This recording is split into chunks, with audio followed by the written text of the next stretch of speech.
Breaking news చూస్తున్న మహానందిలో మరోసారి చిరుత కలకలం భయాందోళనకు గురిచేస్తుంది. తెల్లవారుజామున దేవస్థానం సమీపంలో గోశాల వద్దకు వచ్చిన చిరుత పులి సీసీ కెమెరాకు చిక్కింది. చిరుత పులి సంచారంతో గోశాల చుట్టూ గ్రీన్ మ్యాట్ ఏర్పాటు చేశారు. ఇక మహిళను చంపిన చిరుత నిన్న పచ్చర్లలో భూమిలో చిక్కింది. 15 రోజుల నుంచి మహానంది దేవస్థానం సమీపంలో చిరుత సంచారంతో మహానంది గ్రామస్తులు భయాందోళనకు గురవుతున్నారు.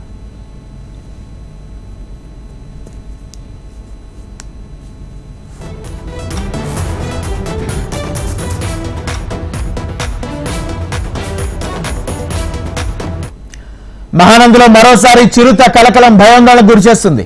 తెల్లవారుజామున దేవస్థానం సమీపంలో గోశాల వద్ద వచ్చిన చిరుత పులి సీసీ కెమెరాకు చిక్కింది. చిరుత పులి సంచారంతో గోశాల చుట్టూ గ్రీన్ మ్యాట్ ఏర్పాటు చేశారు. మహిళను చంపిన చిరుత నిన్న పచ్చర్లలో బోన్కు చిక్కింది. 15 రోజుల నుంచి మహానంది దేవస్థానం సమీపంలో చిరుత సంచారంతో మహానంది గ్రామస్తులు భయాందోళనకు గురవుతున్నారు. ఇదే అంశానికి సంబంధించి పూర్తి సమాచారం మా ప్రతినిధి హరికిషన్ అందిస్తారు. హరికిషన్, రాజేంద్ర, గత 15 రోజుల నుంచి కూడా చిరుత సంచారంతో నల్లమల్ల శివారు గ్రామ ప్రజలందరూ కూడా తీవ్ర భయాందోళన వ్యక్తం చేస్తున్నారు. ఇదే నేపథ్యంలో ఒక ముగ్గురిపై దాడి చేయడమే కాకుండా ఒక మహిళను కూడా చిరుత మట్టుబెట్టింది.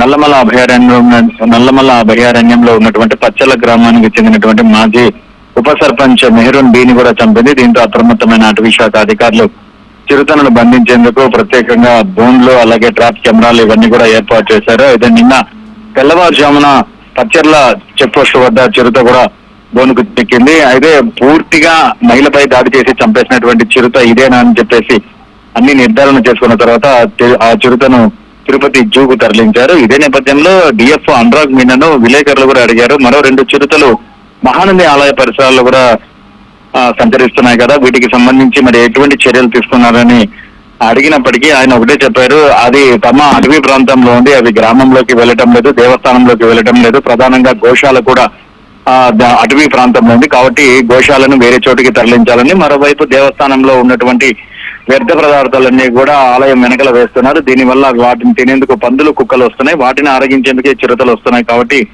తాము ఆ చిరుతలను బంధించేటటువంటి అవకాశమే లేదు. అవి ఇంతవరకు ఎవరి మీద కూడా దాడులు చేయలేదు కాబట్టి బంధించమని, ఖచ్చితంగా ఈ వ్యర్థాలు కూడా వెనకల సైడ్ వేసుకోకుండా దూరం వేసుకోవాలని, గోశాలను కూడా తరలించాలని అటవీ అధికారులు గతం అంటే ఒక 3 రోజుల క్రితం 4 రోజుల క్రితం ఆ ప్రాంతాన్ని సందర్శించినటువంటి అధికారులు దేవస్థానం అధికారులకు చెప్పారు. అయితే ఈ అటవీ అధికారుల సూచనలు పాటిస్తూ గోశాల చుట్టూ గ్రీన్ మ్యాట్ కూడా ఏర్పాటు చేశారు. అయినప్పటికీ కూడా చిరుత ఆ ప్రాంతంలోనే సంచరిస్తుంది. దీనిపై మాత్రం గ్రామస్తులు తీవ్ర ఆగ్రహం వ్యక్తం చేస్తున్నారు. ఎందుకంటే తాము చిరుత సంచరిస్తుంది అన్న విషయం తమకు తెలుసు, కాకపోతే దేవస్థానానికి నిత్యం వేల సంఖ్యలో భక్తులు కానీ తర్వాత పర్యాటకులు కానీ వస్తుంటారు.